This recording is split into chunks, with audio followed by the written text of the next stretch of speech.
Okay guys, nandito tayo ngayon sa La Jolla, Santa Rosa, Laguna, no? La Jolla, La Jolla, Santa Rosa, Laguna. So ang problema guys ng LG na ito, ayaw mag-dryer, no? So ang history niya, nagkakarga ng tubig, nagwawas, magdi-drain. After na mag-drain, pagdating na sa dryer time, nag-stuck na, no? Ayan, kung pansin nyo guys, ito, nilagay natin sa spin. Ayan guys, oh. Nag-stuck na siya sa 10. No? So, ibig sabihin guys, may problema, no? Nag-i-stuck siya pagdating sa dryer. So, good yung drain guys. Ang problema niya lang, pagdating na sa dryer, nag-i-stuck yung oras, no? So, wala siyang ingay, no? So, ang gawin nyo guys, buksan nyo itong likod guys, ito. Ang pagbukas nito guys, may dalawang screw. Tapos, i-post nyo paharap, then angat, no? Medyo makunat ito guys, buksan, no? Kasi ano to, matigas buksan. Dapat nakataas yung pinto pag nagbukas kayo guys, no? Yan. So, i-post nyo siya paharap. Then, angat, no? Clip lang yan, guys. Clip lang yan siya pag natanggal nyo na yung dalawang screw sa likod. Ayan. So, ito yung sensor nandito, guys, sa gilid. Ito yung bilog. Ayan. So, ito yung kailangan nyong i-check, no? Ayan, yung sensor na yan. So, gagamit tayo, guys, ng tester. Titingnan natin kung ayos pa ba itong sensor na ito. I-double check natin, i-testerin natin, no? So ito guys ay 3-pin sensor. No?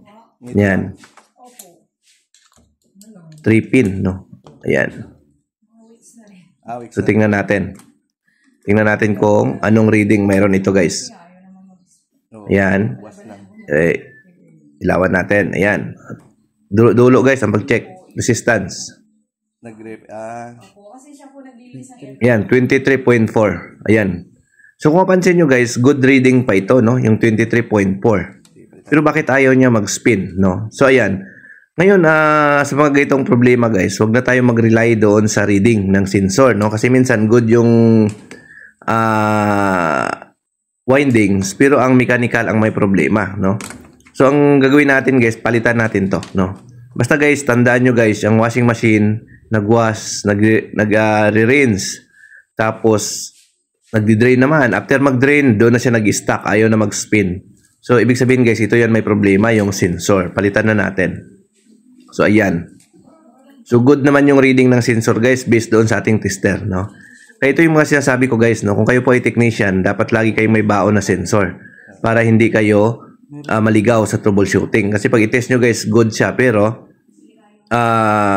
ayaw niyang gumana. So, kailangan guys, ma-analyze nyo talaga ang problema. Ayan. So, tulad nito guys, nagdi-drain. Tapos, pagdating sa spin time, nag-i-stuck yung oras. Hindi siya bumababa. Kaya, ang nangyari,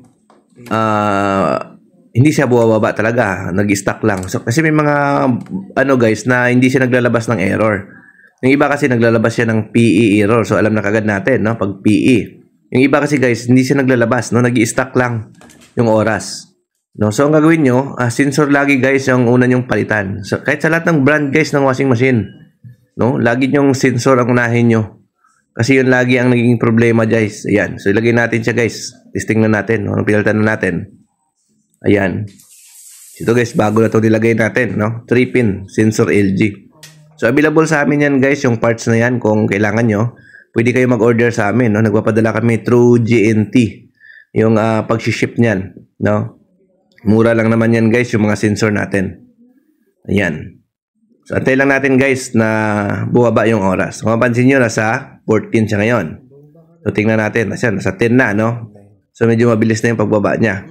So, may konti, ikot na yan siya. No? Ayan. Basta tandaan nyo guys, pag nag-drain, ayan guys, oh, may ikot na. Basta nag-drain siya, tapos pagdating sa spin, nag-stuck. Ayun, alam na. Sensor yan ang problema. Pero kung nag-drain, tapos napansin nyo, nag-stuck yung oras, pero may maingay sa ilalim, parang may umuugong.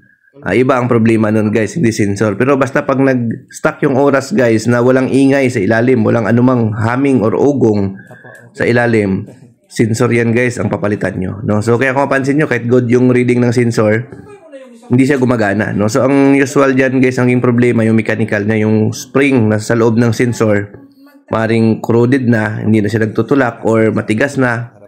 Kaya nagkakaproblema or nag-stuck na, no? Ayan.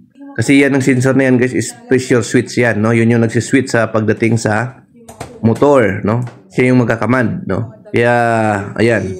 So, okay na po ito guys, no? Yun lang yung problema, yung kanyang water level sensor, no? So, sana nakatulong naman yung video natin na ito, no? Sa mga baguhan, no? O sa mga customer na mahilig mag-DIY, no? Madali lang naman magpalit ng water level sensor ng automatic washing machine. So, ayan. So, okay na ito guys, no? Ayan. So, okay guys, maraming salamat sa panood. Bye-bye.